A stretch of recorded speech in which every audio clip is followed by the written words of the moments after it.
You're listening to BQN. Assimilate the audio.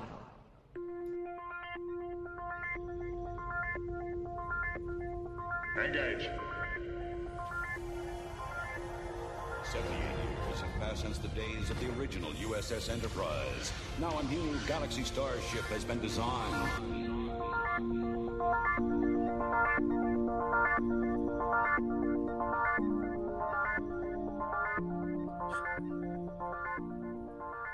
Transporter Chief, beam our listeners aboard.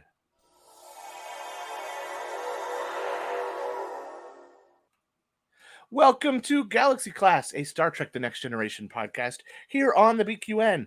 I am your host, Diplomatic Standard Bearer Kevin Scarf, and with me today is Counselor Amy Nelson and Mr. Joe Keegan. What is your honorary title today, sir? Oh, I feel like, do you know what? Previously in life, I have been like chief engineer on a flagship of the Federation, and everything has worked. But recently, I feel like Chief O'Brien on Deep Space Nine, where nothing works and everything falls apart. Yes. Oh no. Uh-huh. But you're the man to fix it. Well, I've been trying. There's a few things that are breaking down, and it's putting me to the limits of my skills and fixing things. Like, so my KitchenAid stand mixer literally blew up just before Christmas. Oh no. And I've been fixing that. I think I know how to fix it. I'm waiting for a part from Germany. My telescope stopped working. Got the part fixed, but then I realised there was another bit of this little part that needed fixed as well. So I fixed that last night, and it's very like duct tape fix. And then there was something else. Our Eufy RoboVac, our little robotic vacuum cleaner, the sensor bar, and I decided to go on the fritz, and that's not working. I'm fighting with Eufy to get a replacement, and they're not replacing it. So it's annoying me. So that's what I've got in for me for 2023. Fixing more stuff. Fun. Yeah, and Amy, you guys. What are you fixing? Oh my gosh, what am I fixing? I'm gonna fix my life. How about that? So it was interesting. Some teacher friends, we got together and for the new year for 2023, we made vision boards. You know, how you think about your goals and what you accomplish. And so we were cutting out stuff from magazines and putting words and stuff. So I made a vision board for 2023. And the word that I am going to use for this year is improve. Ooh. So that is my mantra for the year, to improve. What specifically are you going to improve? So I do have goals underneath that. My one big goal is to read more and watch less TV. That's definitely. And I want to improve by learning to cook another style of, cuisine. Exciting. Yes. And to get back to my yoga. That sort of dropped off during the holiday season. So I need to get back to that. So there's a couple there. Nice. So I'm intrigued by the cooking style. What region of the world are you going to focus on? So I've done pretty good with the Mexican cuisine, and my most recent one that I learned was the Indian. So now I want to do like specifically Japanese. Oh, Because I've dabbled with the Thai food, but I want to specifically Japanese. I have a nice wok, so I'm on my way. Sharp knife. You really need a really sharp knife for Japanese too, don't you? Yes, I have Cutco knives. Yeah. And you need to buy some katsuobushi and some dashi, miso. Yes, all of that stuff. I love Japanese food. Right? And to cook it at home, that's what I'm looking forward to. Yeah. I don't have any such aspirations and goals. I'm just taking life one day at a time. We did start rehearsals for the play Yes. that we stopped rehearsals on 3 years ago. So we've picked that up again. So the show that we've put on hold for 3 years because of the pandemic is finally going to happen. And first rehearsal was great. And I think it's going to be a good show. So very happy. Did they stay with the original casting, or did they? We lost one actor who's a young guy who decided to go back to university. Good, he didn't die. He just moved away. He just went off to university. So we did have to find a replacement for him. But we've got a very good actor friend of mine who's stepped in, and it's going to be a good show. Nice. So yeah, it's very exciting. So your weather, Kevin, must be doing well, because I just saw a video of your car getting washed. Yes. So after all that snow we had at Christmas, like right. we literally had 3 feet of snow fall on Christmas. It went up to +10 the next week, and all the snow melted, and it hasn't been below freezing since. Wow. So there's very little snow. It's the strangest January we've ever had. Yeah, it's really weird. Mm-hmm. But you need to wash off all that salt and yes. crud from the snowy winters anyway. So, and we're only at the beginning of winter as well. So I know. And some of my friends are like, "Oh, isn't it so great that the weather's so warm?" I'm like, "No, like I want to get through winter. So let's have winter. Let's let winter go from January till the end of March, and then let it be spring. This up and down isn't good for anybody's health, and it's messy. I'd rather just be cold and snowy for 3 months and then get it over with." Yeah, because you got to wonder what the climate's got in store. Is it saving up all the like -50 Celsius and 20 feet of snow for you? Yeah, in April. February. Yeah. It's crazy. Yeah. Well, shall we move on to check the communications array and see if we have any comments from our listeners? Logs accessed. No, we don't. We know you're listening, but it's been a busy time of year for everybody, and we understand. But we'd love some feedback. So when you get a chance, send us a message. You'll hear all about that at the end of the show. Especially after Joe worked so hard editing the Music of TNG episode last week. He put a lot of extra effort into that, and he appreciates some feedback. I think I might actually have to listen to that, because I remember recording it and I was like, man, how is this going to turn out? I think, you know what? I know I'm going to say that I think it's really good because I spent so long editing it, but it's completely different to what we recorded. Really? Okay. Us speaking is the same, but everything else is totally different. Were you playing the music live while you were talking to each other? Yes. That was the idea. Joe, did you re-record the music after you talked to Amy? Yes. Because there was a massive delay. Because I was using 2 computers, and I was hearing what Amy was hearing. So I was hearing the delay. So when I played it on the keyboard, like I played it on the keyboard, I would hear it like 2 seconds later. After you push the key, yeah. Yes. So in terms of getting the rhythm, it just wasn't possible. So I re-recorded it all, and it sounds. It sounded great. I listened. I do listen. Times better, yeah. And it sounded fantastic. You can tell it's the TNG theme because that's what we talk about mostly. But it just picks out sections of the orchestra. Yeah. Which I think works quite well. Yeah. So I'm really interested to see what people's thoughts on it are in terms of our listeners. I thought it sounded great as a listener of last week's episode. So we have some feedback from Kevin Scarf on our Iconic Music of TNG episode. And Kevin says it was great. Yes. And Joe did a fantastic job editing. And Joe did a fantastic job editing. Thank you, Kevin. Thank you so much. We just really appreciate it when listeners give us feedback. Oh dear. Why write it down when I can tell you in person? True. Live feedback. Love it. Well, why don't we move on then from that to our main topic today? This is the captain. Senior officers will report to my ready room immediately. We're here for a Batleth battle. It's been 8 weeks since the last one. I'm sorry, Christmas duties took me away, but here we are, ready for another one, ready to start Batleth Battle 29. You know what I find weird, Joe? Why didn't we feel that we could run a Batleth battle? There's nothing stopping you from running a Batleth battle. I know. I just realized that. I'm like, why is this a Kevin thing? I mean, it is a Kevin thing. Obviously, we respect that.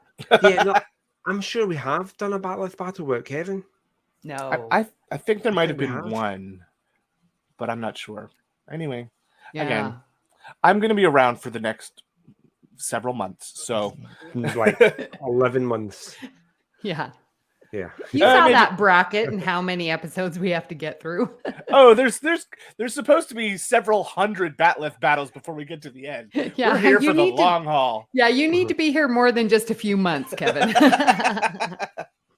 So our Batleth battle today is Hait and Q, which is season 1, episode 10, and Tin Man, season 3, episode 20. Before we start getting into specifics, any thoughts on these 2 episodes in general?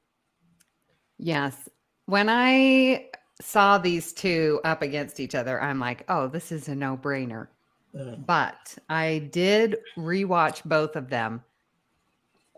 And there's some significant points that I'm sure will be brought up that's going to make this difficult. I don't know how I'm going to vote right now. Ooh. Yeah. I do know how I'm going to vote. Wow. It's very clean cut for me. Oh, interesting. Yeah, you know how Amy's going to vote. Troy wasn't even in Hait and Q, so Amy's voting for Tin Man. Because it's a Troy episode, surely. She's building the tension, Joe. Shh. I know. Sorry, I've called her out on that one. What about you, Kevin?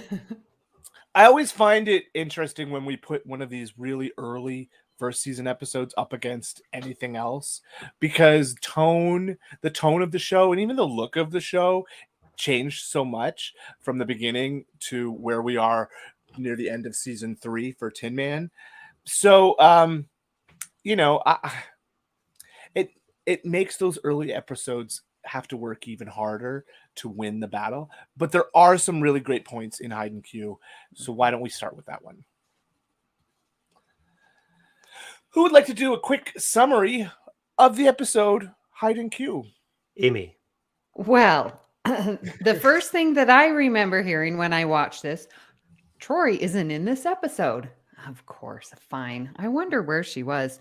And I looked in the TNG companion, and it didn't say where she was and why she wasn't in this episode. Picard mentions it. They dropped Troy off at Station G7 or G8 to visit home, or the G20 summit, so she could catch a bus home or something. Yeah, so she's shuttled home. But I mean, why isn't Marina Sirtis in this? I apologize. Yeah.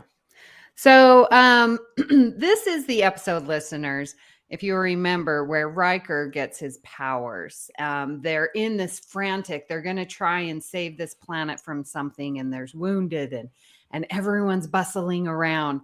And then they get trapped with this net that they recognize from Encounter at Farpoint. And this is the Q. And they send them down to this like Napoleon pig people, and they have to fight. They send Tasha Yar to the penalty box. I'm sorry.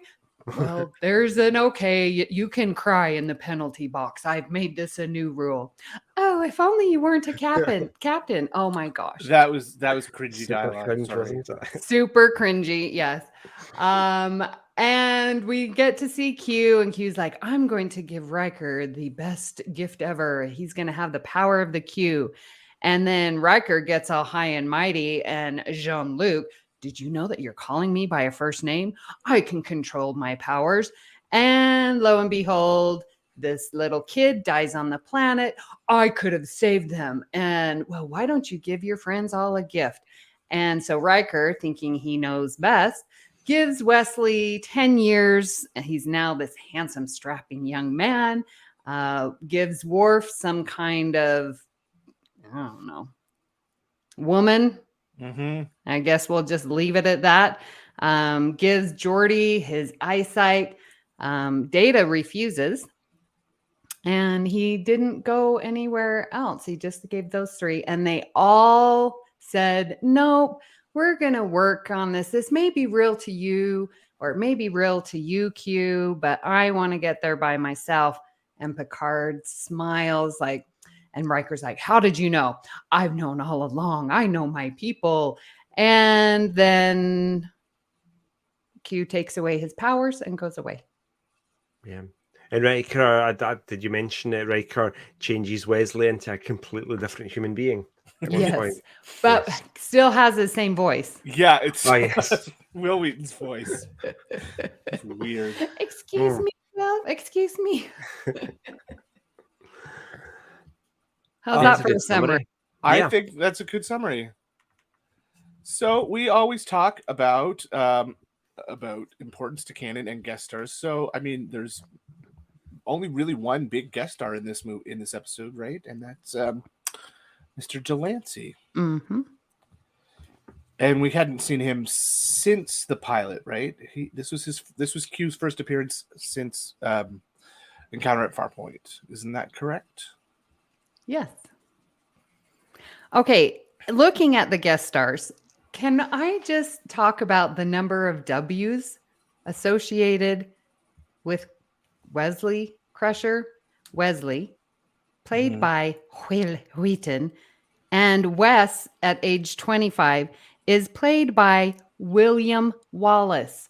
What in the heck is up with all of these W's? That's a little weird. Well, when you're going to age a character up, you need to find someone with the same initials. Oh, then it works. Then it works. See. Okay. So yeah. Will Wheaton had to become William Wallace. Yeah. Don't really know what to say about that, really. Thanks, Amy. Yeah. So, Joe, what are you thinking about this episode, Hait and Q? Do you like it? There's a couple of things that I struggle to get by. The Tasha crying, but I think she realizes that she's been a bit ridiculous when she's like, "Oh, what am I doing? Crying." Then there's the line, "Oh, if only you weren't the captain," which comes across just as creepily or as weird as when Worf says a very similar line to the Outrageous O'Connor guy in the Outrageous O'Connor episode. What there's I don't know. I watched this episode. I know I'm diverting, but the dialogue in general is a bit strange. Mm-hmm.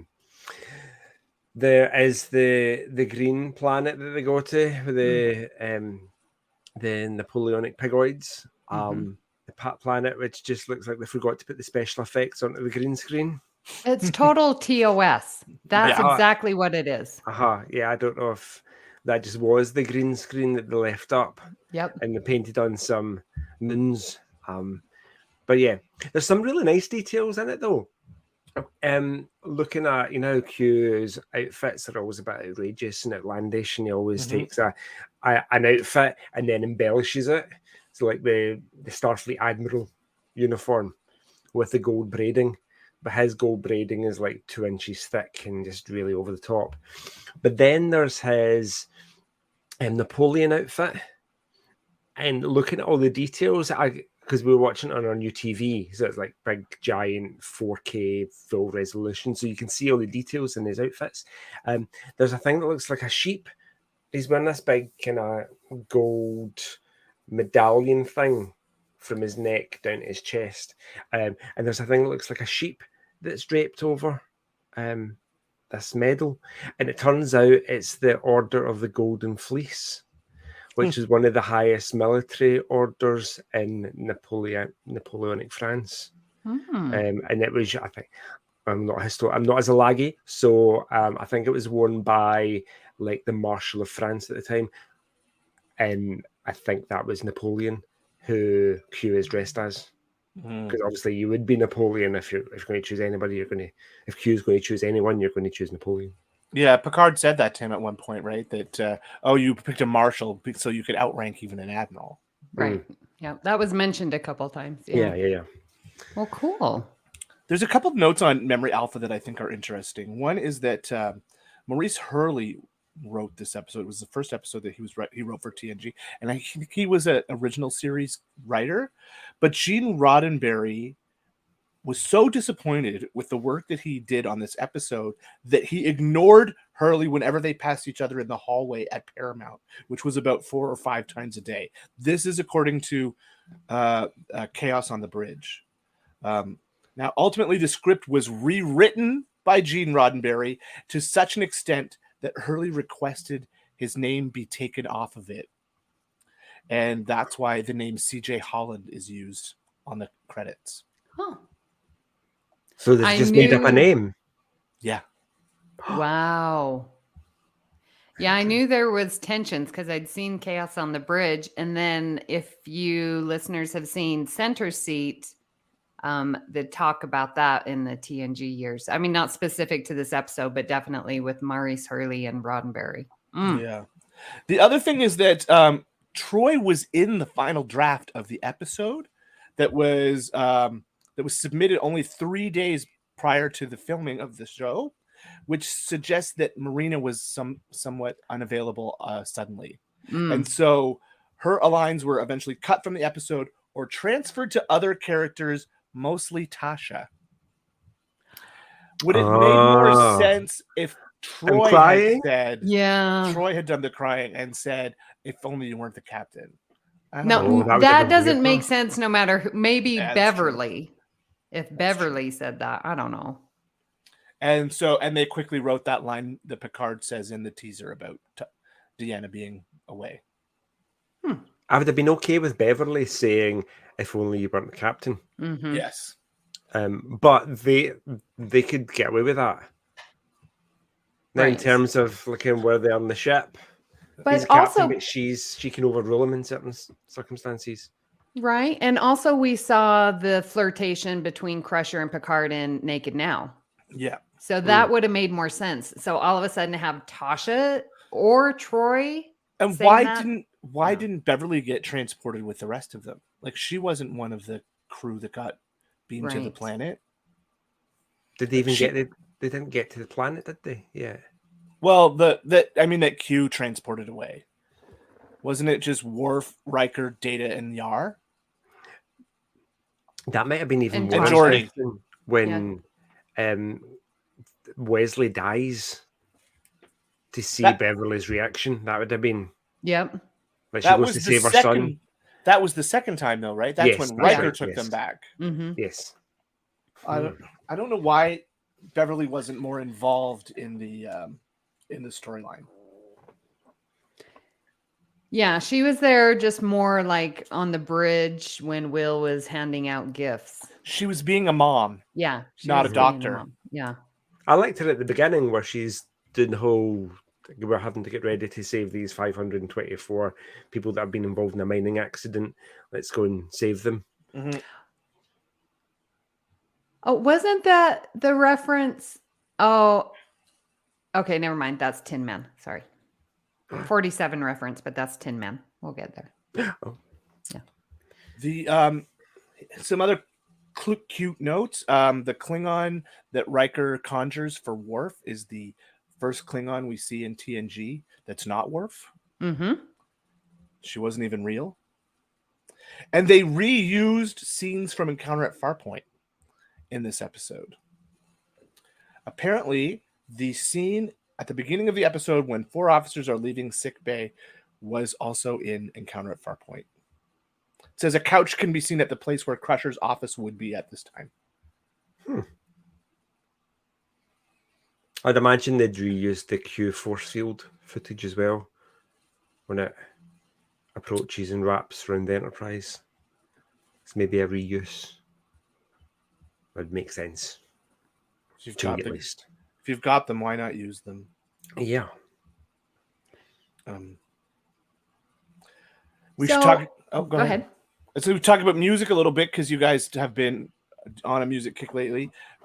During the fight scenes between the Enterprise crew and the pig face aliens, the song that's playing is La Marseillaise, the French national anthem. I noticed this, yeah. Oh, I did not.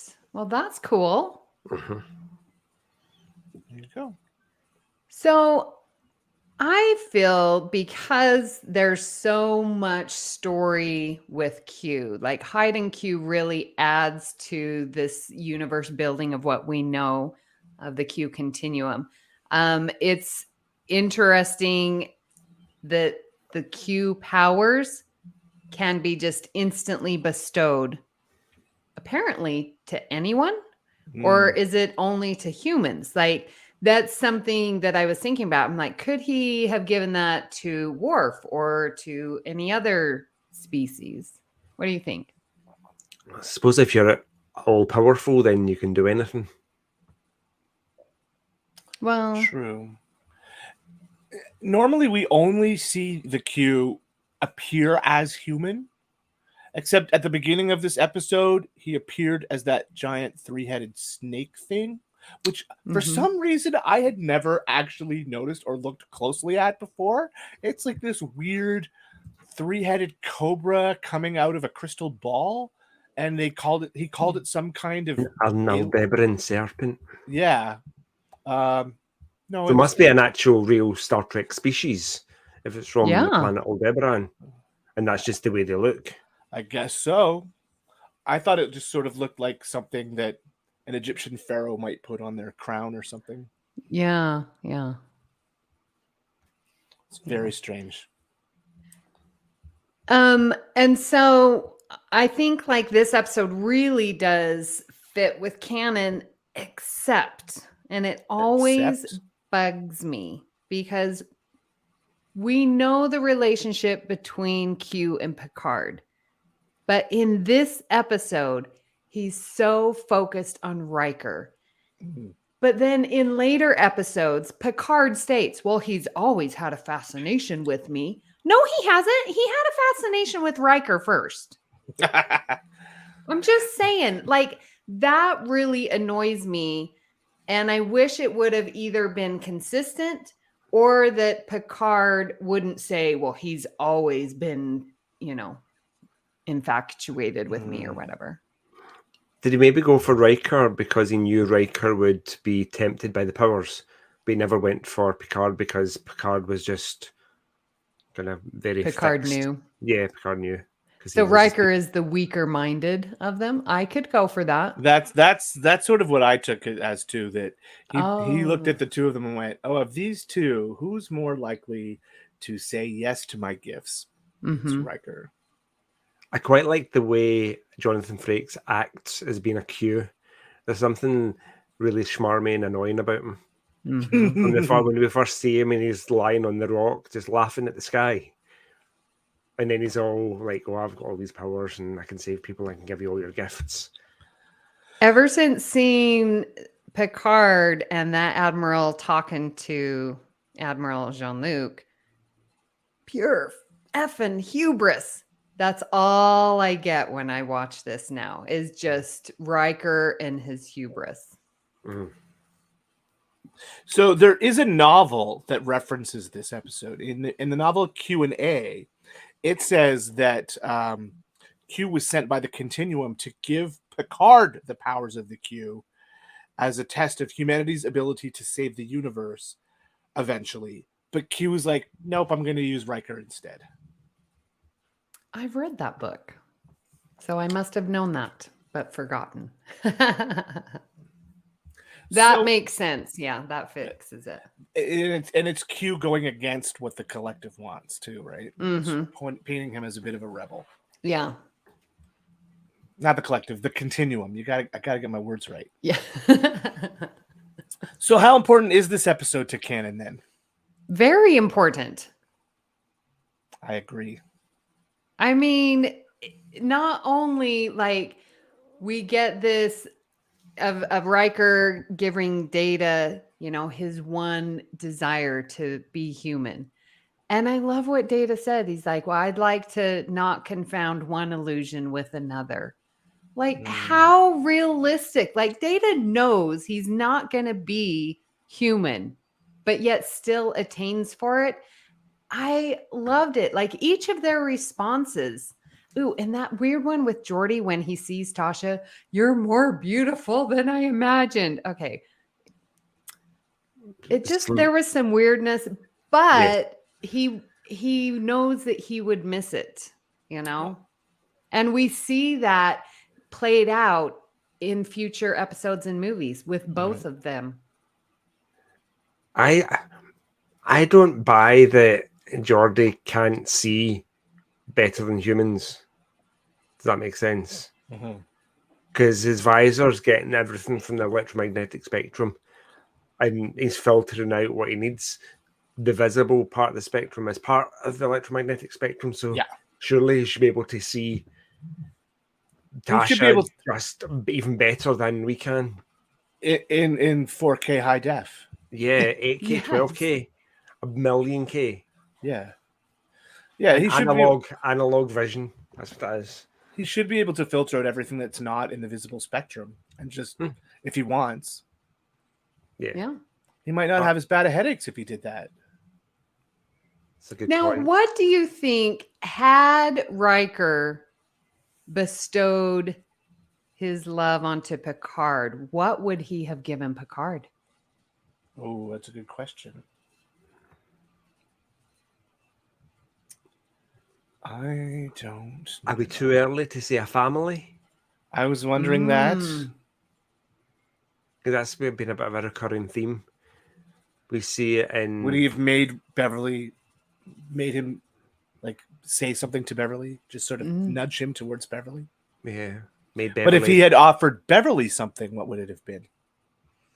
I think maybe something to do with Jack, because then that would, unite the family and sort of take care of Wesley too.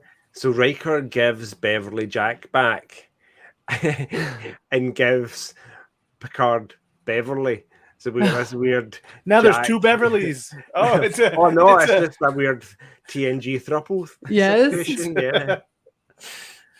That's funny. Do they share quarters or? Instead of sister wives, they're brother husbands. I love it.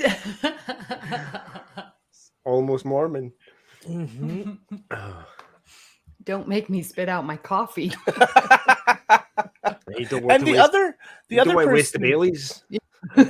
other person he didn't offer a gift to was Tasha. Right. Like, Tasha's been through some extreme troubles in her life, and obviously by her comment to Captain Picard, she's looking for a father figure or I don't know, sugar daddy. Yeah, what would he offer to Tasha? Like, those seemed obvious. Rescue her sister.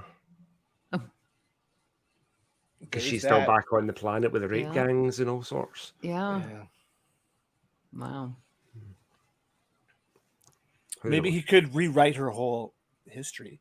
Like, he has the power through all time and space. He could have made it so that she didn't end up there, or that her family never end up there, or that the colony didn't devolve into that. Yeah.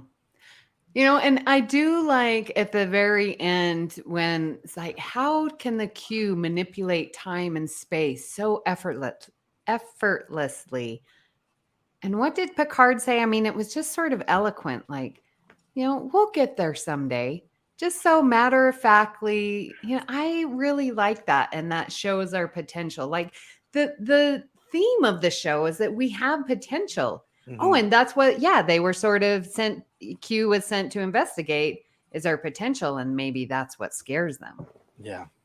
I mean, it's very hopeful for humanity. It's a good episode. It just has that season 1 production. Clunkiness. Yeah. I was thinking Riker might give Tasha like a little personal force field, like a little... Do you remember that episode of Stargate Atlantis where they discover the little thing that goes in your chest and it makes you invulnerable? Yeah. Yes. And all he says to her is like, wear anytime you go on an away mission in the future, wear this. Yes. And so That's she doesn't what die. needs to Armith happen. doesn't Yep. kill her. So that leads me to a question then too. Do the Q have true omnipotence? By giving Riker the power of the Q, does he know and see all? No, I'm going to say no, because in Picard season 2, Q is dying. That's right. Yes, so if they were all omnipotent, like truly omnipotent, all powerful, then they'd be able to stop their own demise. See, that's why I'm saying, can the Q give powers to anyone? There are limits. He obviously doesn't know the future. He can speculate. He can go back in time to fix the future. There's limitations. I think that his limits are purely based on the fact that other episodes haven't been written yet. There's that. For him to know the future. Exactly. So the Q have ultimate power, but like the Bajoran prophets they live all time at once, so they can see all of time and space all at once. So they have unlimited knowledge, whereas the Q have unlimited power. Okay. Does that make sense? Yes. As far as living a non-linear existence does make sense. Yes, right, exactly. All right. So I watched Emissary during the week. Yes, 30th anniversary of Deep Space Nine. Yeah, I know. I couldn't wrap my head around that whole conversation. They're like, what is time? What is past? What is future? What is now? What is? They just, and Cisco couldn't really explain until he used the baseball metaphor. Yeah, super confusing, but that's what it is. You might be right though, Kevin, in saying that the Bajoran prophets were all knowing, and Q was all powerful, but not necessarily all knowing. Well, anything else we should talk about on Hait and Q before we move on to Tin Man? Can I come back to the whole canon thing? I'm not entirely convinced this is necessarily important to canon. And that nothing changes as a consequence of this episode. There is that. But it does make Q our first recurring TNG antagonist. Right? This was the first time any character from the series had returned. True. So yeah, there is that. Okay. But you are right. Nobody learned any major lessons except maybe Riker got his. Yeah. This is one of those standalone episodes and it resets after the end of the episode. But it builds the world of the Q. We're learning more about it. Yeah. This is true. So why don't we move on to talk about Tin Man? And Joe, do you want to do a brief summary of what's going on Tin Man? Sure. So the Enterprise has rendezvoused with another starship to pick up a passenger, a Betazoid passenger called Tam Elbran, because he's needed on a mission. And the Enterprise then has to go off to this far-off sector to find whatever's there. It turns out that Tam Elbran used to work with Deanna Troi, but not as a colleague at the Betazoid Psychology School, as a patient. His backstory is that he was full Betazoid, but he was born with his full telepathic powers, and we find out that the Betazoids' telepathic powers normally develop during adolescence. So for him, it was a huge struggle to try and adapt to having all these telepathic powers as an infant and a child, which meant he needed lots of psychiatric therapies. So turns out there's some weird object in orbit of a star which is about to go supernova, and it turns out that thing is called Gomtuu, which is an ancient living spaceship. And there's a race between some baddie Romulan guys and the Enterprise to get to to get to Gomtuu to discover what it actually is. Turns out also that Tam Elbrin, the Betazoid guy, has been in contact using his telepathy with Gomtuu for quite a long time. And he discovers that Gomtuu used to have a biological crew, but they all died due to some kind of radiation poisoning. And Gomtuu has been living this solitary existence. And so he's decided to just be by the star until it goes supernova so he can commit, or she, or the starship, the biological starship can commit suicide effectively. One Romulan ship makes it to Gomtuu, and they try to destroy Gomtuu, but Gomtuu does this kind of energy thing and blasts the Romulan ship away. And there's another Romulan ship that's coming in, and then Gomtuu does this spinny thing and then throws the Romulan ship and the Enterprise away. And then later on, we see an away team goes over to Gomtuu, and Tam Elbrin decides to merge and link with Gomtuu, and they go and live happily ever after. Pretty much. Pretty much. Mm-hmm. Yes. Very good recap, Joe. I was watching it in my mind as you were describing it. It wasn't linear, chronologically linear. I did jump about the place, but that's the result of living a non-linear existence, I suppose. That's right. Yes. So why don't we start by talking about the guest stars in this episode? And the big one here is Harry Grainer, who plays Tam Elbrin. Yes. So he played in Dear Doctor. It was Ralph on NBC's Dear Doctor, which I almost remember seeing.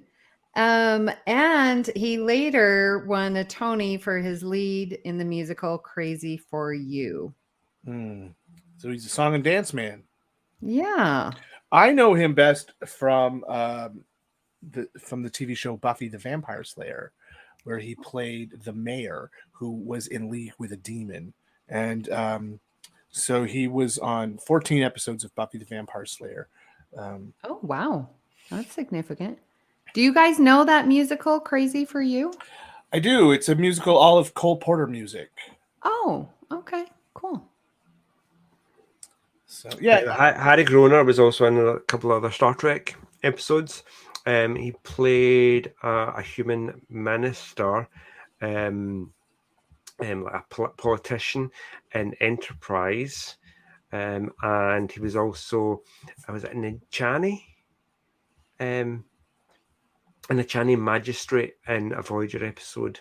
I don't even know the name of the episode. Sacred Ground. Oh, but nothing else in TNG? Nothing in TNG. Okay. No, Cool. Enterprise and Voyager. He also played King Arthur in Spamalot on Broadway for a while. I'm thinking of the Spamalot. No, I'm not thinking of Spamalot at all. So he must have taken over from Tim Curry. Oh. No, do you know, I wasn't thinking of Spamalot. I was thinking of the movie, The Holy Grail. And I'm thinking, which is King Arthur. Who plays King Arthur in the Holy Grail movie? Because he kind of looks a bit similar. It's that's one of the Pythons, isn't it? Yes, I can. Graham, is it Graham? Yes. What's Graham? Is it Chapman? Is it Graham Chapman? Graham Chapman. Yeah, I think you might be right.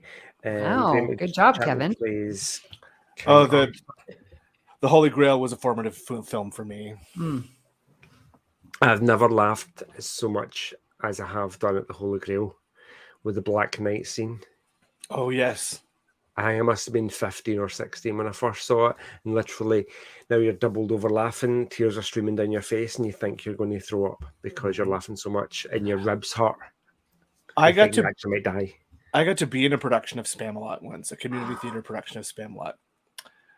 I played Sir Robin, who bravely runs away. It's very fun.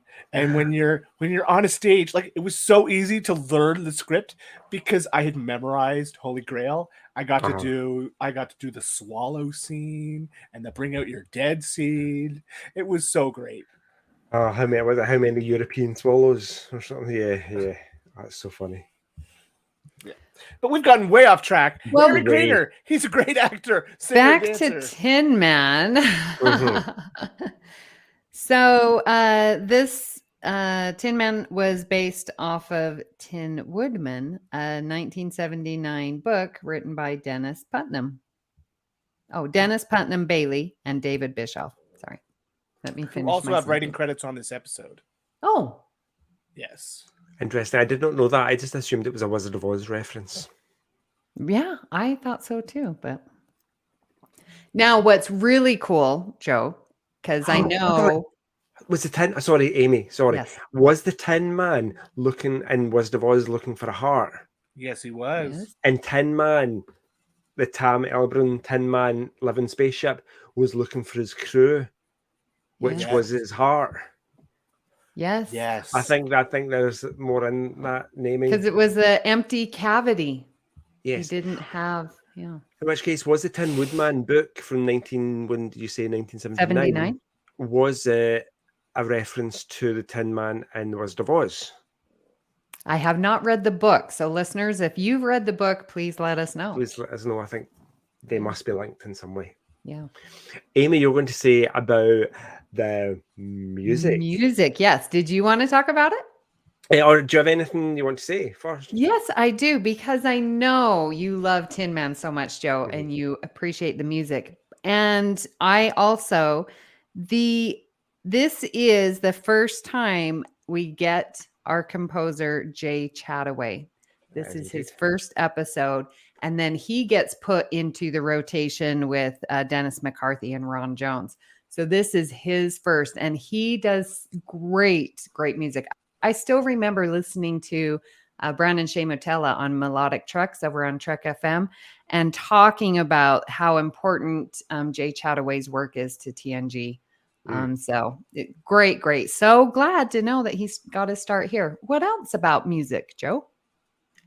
Nothing really detailed though, just that for a first outing on a TV show, like for Jay Chataway, to produce something that is so familiar but is so different, and that it grabs you, it builds the suspense of the episode so perfectly. It's the main reason why I love this episode, just because of the orchestral score. Draws you in. If it wasn't for that orchestral score, it would be an okay episode, but this really turns it around. Yeah, what I like is that it's almost cinematic with how he does the score, because every time Tam talks about Gomtuu, we get the theme song. I'm calling it the Gomtuu theme song. And what that was he actually took a stethoscope to the stomach when someone was hungry and recorded that. And so the inside of Gomtuu, that Tin Man, the living spaceship, that is based off of the sounds of a stomach and then taken to an orchestra and, made orchestral. I didn't know that. That's really interesting. There's also something that's kind of reminiscent of whale song in the soundtrack as well. There's these big swells in the orchestra. I don't know what instrument they've used. I have to go back and listen to it again, but it feels very biological and organic. Mm-hmm. And talking about organic, that chair that comes up when Gomtuu, says, Tam sits down in it, it totally looks like Armus. Just saying. But it is a reversing time-lapse sequence of a melting wax chair. There you have it. That's cool. That's an interesting way to do it. That's cool. Yeah. I saw an art installation talking about something melting, an art installation, and there was a box of it was almost like bamboo sticks. So when you hit them, they kind of rang, a bit like kind of glockenspiel, kind of xylophone thing. But above it, there was a cone of ice with pebbles frozen in it. And as the cone of ice melted, the pebbles would randomly drop down and hit the sticks. It was quite Love beautiful. that.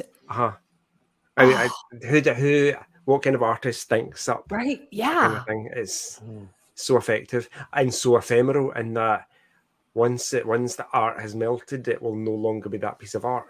Yeah. Like those people that do the sand designs and then. Gone. Yeah.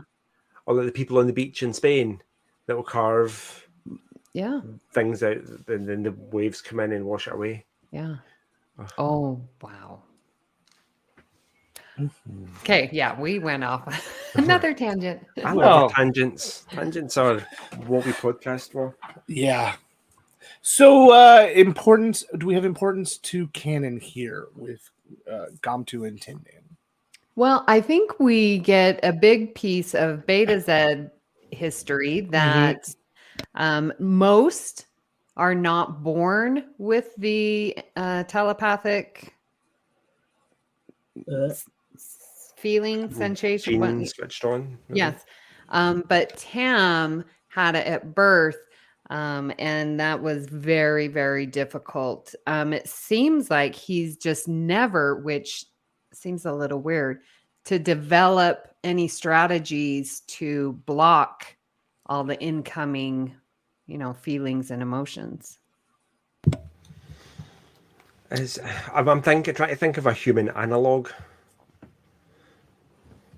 Right. Is it maybe a bit like autism for him? Where he doesn't have the mechanisms to deal with things like social cues, and you maybe can adapt to them in certain ways, but a lifelong challenge possibly.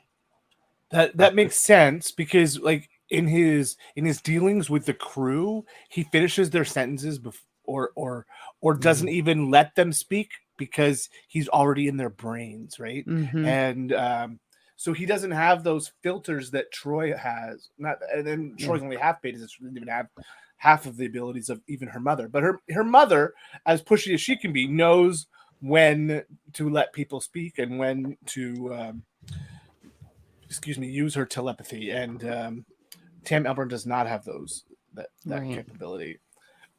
So, and I found it weird that when Picard decided to send Tam over to Gomtuu, that he chose Data instead of Troy. I personally felt like it should have been all three of them, because Data isn't going to be able to be aware of Tam's emotional state where Deanna will be. So she needs to be there in addition. I felt that was a big overstep. Like Troy's there as his doctor. Yes.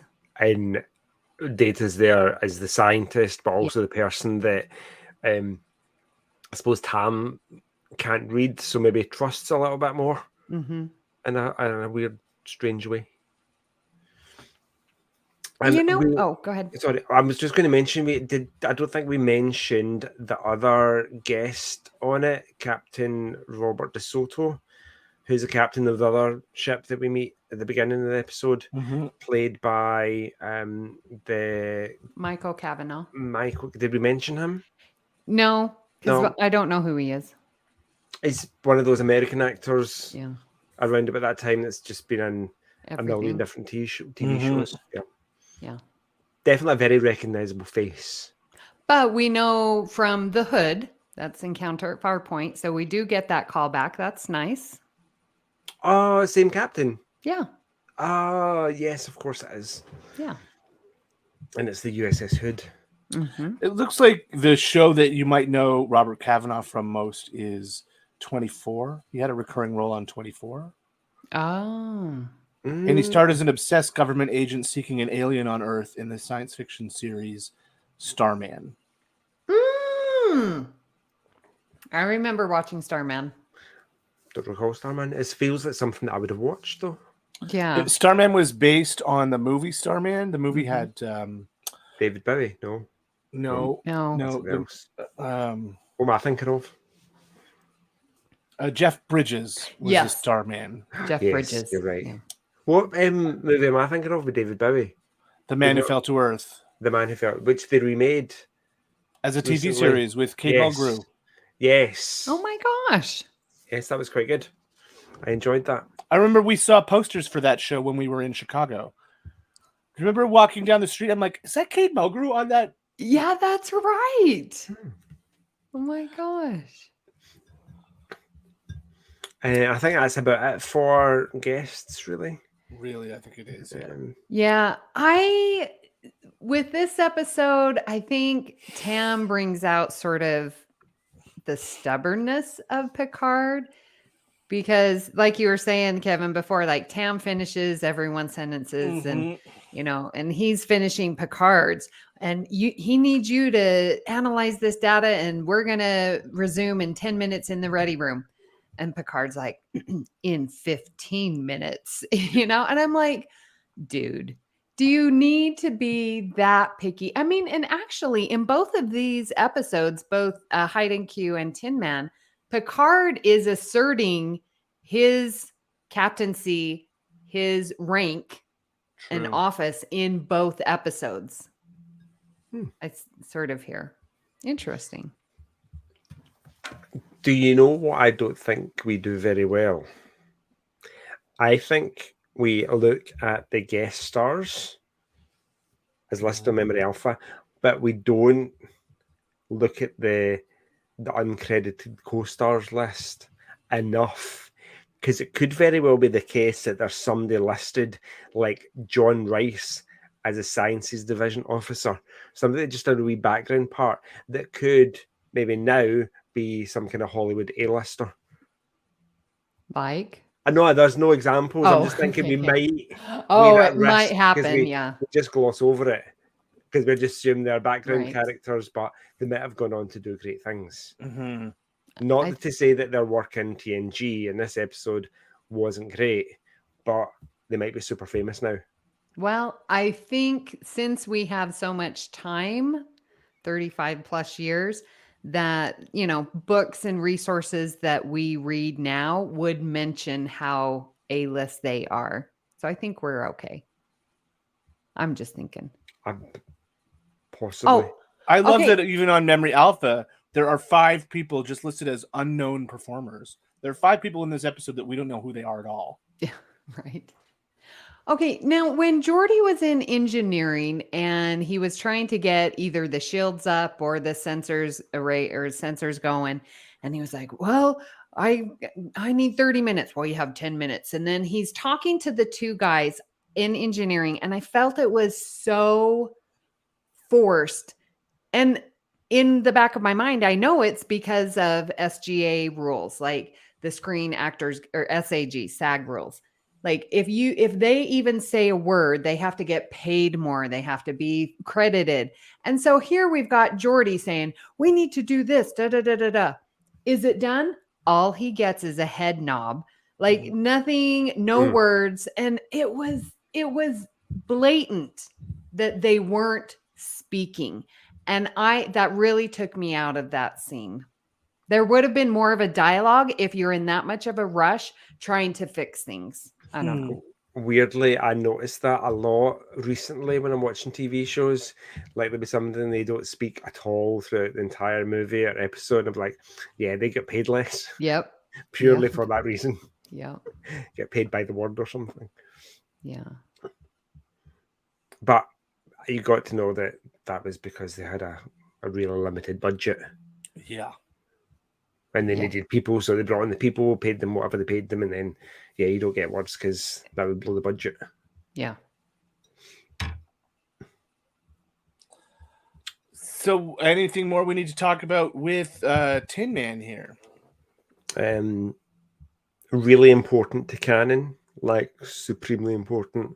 Because we get Jay Chataway doing a bunch of incidental music throughout the season. He writes the Voyager theme tune, does incidental music in all of Star Trek. It's like if we're ranking all 179 episodes in terms of importance to canon, this is in the top 10 for me. Interesting. Amy, anything else to add to that? No, I have said all that I need to say today. Oh, okay then. All right. Well, why don't we move on to our listener comments? I did set up a poll for this a few days ago. At the time of recording, we had, I believe, 12 respondents. Would you like to read some of the comments here? Yes. Sure. Did we do the result? I'll do the result at the end. At the end. Okay, cool. So Jim McMahon says, Tin Man wins this battle every time, in my opinion. Even though I'm a fan of Q and Riker becoming a member of the Continuum pales in comparison to Tam Elbrin's story and eventual decision to stay with Gomtuu. Oh, Jim. Jim. I totally agree with you. There's something really powerful and poignant about that bonding between Tam Elbrin and Gomtuu. Well, and Jim, you say it so eloquently that it's like it's Tam Elbrim's story of finding, not reuniting, but finding the place where you belong for both of them. Oh, darn it. It's kind of interesting. So this is a story about a man finding the place where he belongs, and Hait and Q is a story about a man rejecting a place where he doesn't belong. It's the same thing. Yes. Oh my gosh. It's like a mirror. Oh, it is. Christos says, I like Tin Man, a good Troy episode. Agreed. A good Troy episode? I would say Troy's in this. I don't classify this as a Troy episode. It should have been. With her background with Tam, Picard definitely should have leaned on her a lot more. Mary Scherger said Tin Man and Tam Elbrin. Individually, they were both so wounded and isolated. Yes, but no longer. Through joining, they have been healed. Grief has even transmitted to joy, loneliness to belonging. These words between Troy and Data encompass why I love watching Trek. Also, I'm a fan of Troy episodes. This is one I definitely like to rewatch. Hoping to see this one move on. Oh my gosh, Mary. Suck up to Amy, why don't you? Oh my gosh. I love what you said. Loneliness to belonging. Oh my gosh. Grief to joy. This is why we watch Trek. Mary, great comment. Thank you. Hey. Chrissy. Oh, do you? No, I was wondering who's going to take it. Okay. Go for it, Amy. You have all right. Chrissy writes, I have to go with Hait and Q. There's important character information in their refusal of Riker's gifts. Geordi would take it, but for the source. Wesley understands that physical adulthood does not equal maturity. Data indicates the same, but humanity rather than maturity. Worf reads like he's taken a vow of celibacy, but as otherwise is the least profound and tips that this is a Roddenberry-penned episode. We don't get to see Dr. Crusher's greatest wish, but we can guess it's Jack. We don't see Picard's, but can we guess it's Beverly? Or shall we retcon events of Picard Season 2? Nor do we see Yar's wish. I'm not sure what that would have been. And Troy isn't even there. It also establishes a baseline for Riker's maturity. Here he is held back by his promise to Picard, but an older Riker would have refused Q's offer in the first place. Chrissy, great points. Oh. So, shall we put this to the vote? Well, what did our listeners? Oh, you want to know what the listener said? Yeah. So it was 74% to 26% voted for Tin Man to move on. Interesting. So who would like to place the first vote? Well, I'll go because the way I'm going to vote. It's kind of obvious. Yes. Hands down, Tin Man. It's the awkwardness of Hait and Q in the dialogue and the season 1 production values compared to season 3 Tin Man, where Trek knew what it was at that point and they kind of nailed it. The special effects are outstanding. Jay Chataway's orchestral score is mind-blowingly good. Listeners, go and listen to it. I think it's on Apple Music currently, or Spotify possibly. It's just such a powerful episode. It's that hands down by far 2 votes. My 2 votes go to Tin Man. Amy, would you like to go next, or would you like me to cast the next vote? You can go next as long as I'm not the tiebreaker. Oh, so if my vote is for Hait and Q, you don't want to know. Right. That's again, that says it, doesn't it? Well, that's okay, because I was going to vote for Tin Man too. Okay, good. I think Tin Man is a better written story. I think it does have some really nice Trek feels to it. I didn't realize it was based on a non-Trek science fiction book. I kind of want to track that book down now and read that to see what the original story was like. So for those reasons, I'm going to vote for Tin Man. Okay, thank you. So now my vote doesn't matter. Okay, I did not plan this to be this difficult.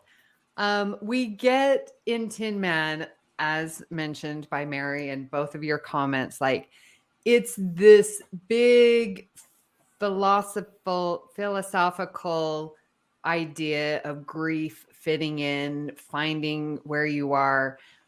But it's to 2 people, Tam and Gomtuu, that we don't really have a connection. And with Hait and Q, we are literally seeing our characters make choices and that prove to us why we love them. The experiences are happening to them. So I love them both, but since we both you guys both did Tin Man, I'm going to give Hait and Q the vote that it deserves. Okay. Okay. So there we go. By a vote of 2-1 plus the listener vote, we are going with Tin Man. Moving on. I don't think anybody's particularly upset, but I'm glad to see that we did give Hait and Q its due. Yes. So Tin Man is going to go up against the Offspring. Oh yeah, boy, Joe. In the next round. Tin Man and the Offspring. Oh, I can't call it. I know. That day. You love both of them. How do you pick? And if you want to get ready for the next Left battle, which will be in a few weeks, it will be Preemptive Strike, which is season 7, episode 24. So that's the second to last episode of the show. Is that the Bajoran one? Yeah, with Ro. It's a Ro Laren episode, yep. And Schisms, season 6, episode 5. Bum, bum, bum. Yeah, I know what I'm voting for right away. Excellent. No, you do not. Oh, I do. I've decided. Okay. All right. Incoming transmission. So we would love to hear what you thought of today's episode, and we hope you'll join our Facebook group, the BQN Collective, to continue our discussion there. You can also tweet your thoughts to @GalaxyClassPod. We would love for you to reach out. Please reach out. We love it when we hear from you. Or you can follow the network on Twitter and Instagram @BQN Podcasts. Please hit the subscribe button on Apple Podcasts or wherever you get your podcasts and leave us a star rating and a written review. That helps others to find our show. You can also follow the entire network's podcast with our master feed by searching BQN. This way, you won't miss any of our fine shows like All Good Things, Union Federation, History with the Szilagys, Infinite Diversity, Sasquatch, Mickey's Marvels, Trexperts Quiz, and What's the Tea Bet. So, Joe, where can people find you when you're not listening to your stomach growl through a stethoscope as you watch Tin Man? So this headphone is you guys, and this one's like attached to the cable. It's the stethoscope cable. It's attached to my stomach. Yes. But I'm okay. I'm okay. My stomach's not rumbling because I had some toasted sandwiches just before we recorded. So we're good. Well, you haven't heard my stomach rumble, have you? Because it's been talking a lot today. When you went to the bathroom, Kevin said he was going to edit it all out. Okay. So you're fine. Okay, good. When I'm not doing that, you can get me on the BQN Collective, our listeners group on Facebook. You can email me, joepodcasts@gmail.com, or you can get me on Instagram at joyjoe77uk. And Kevin, where can people find you when you're not trying to merge with other organic species? Other organic species? Yes, non-humanoids. Yeah, I don't do that often. Random Canadian moose. You don't want to mess with a moose. You don't want to mess with a moose. They're huge. They are. They will squash you like a bug. But if I'm not doing that, you can find me in the BQN Collective. I post there occasionally on Twitter at True North Nerds, which is the name of a podcast I do with a couple of local friends here, which is all about geekery and nerdity and all kinds of fun things. And Amy, where can people find you if you haven't been stabbed through the back by an alien wielding a bayonet? One of those pig Napoleon aliens. Pigoids. Well, yes, thank you. So you can find me here on the network where I'm co-hosting Union Federation and All Good Things. I am on Twitter at Miss Amy Nelson, but my favorite place right there on the Facebook group, BQN Collective. Priority 1 message from Starfleet coming in on secured channel.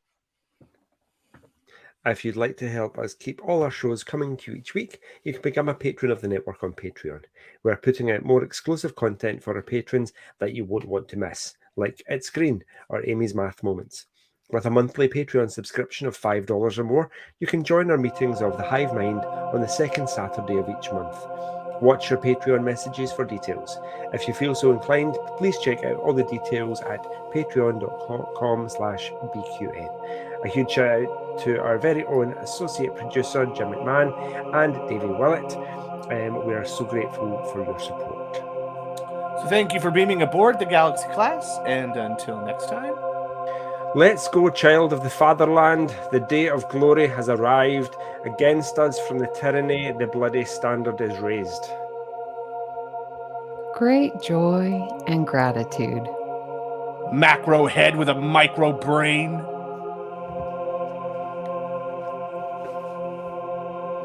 Those were the first few lines of the Marseillaise in English. Oh, thank you.